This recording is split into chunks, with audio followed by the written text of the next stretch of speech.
জাকের আলী অনেকের catch miss আর অভিষেক গিল ঝড়ে বাজে শুরুর পরও বল হাতে শেষটা ভালোই করেছিল বাংলাদেশ। ভারতকে 168 রানে আটকে রেখে জয়ের স্বপ্ন দেখেছিল টাইগাররা, কিন্তু ব্যাটারদের ব্যর্থতায় হার নিয়ে মাঠ ছেড়েছে টাইগাররা। সাইফ হাসান একা লড়াই করলেও দলের বড় হার এড়াতে পারেননি। দুবাই আন্তর্জাতিক ক্রিকেট স্টেডিয়ামে আগে ব্যাট করতে নেমে নির্ধারিত 20 ওভারে 6 উইকেটে 168 রান তুলেছিল ভারত।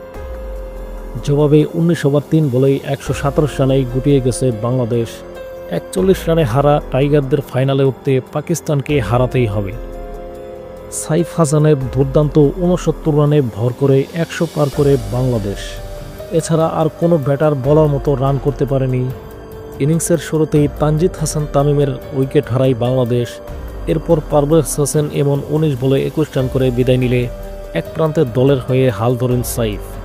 তবে তাওহিদ হৃদয়, শামীম পাটোয়ারিরা এমন বড় ম্যাচে ব্যর্থ হয়েছেন, এদিন সাইফ হাসান ও ইমন ছাড়া আর কেউ কিছু সইতে পারেনি 2 অঙ্কের রানও।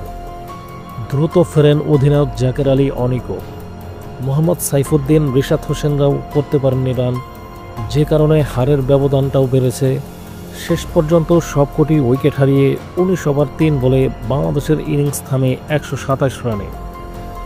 ফলে 41 রানের জয় নিয়ে এশিয়া কাপের ফাইনাল নিশ্চিত করেছে ভারত।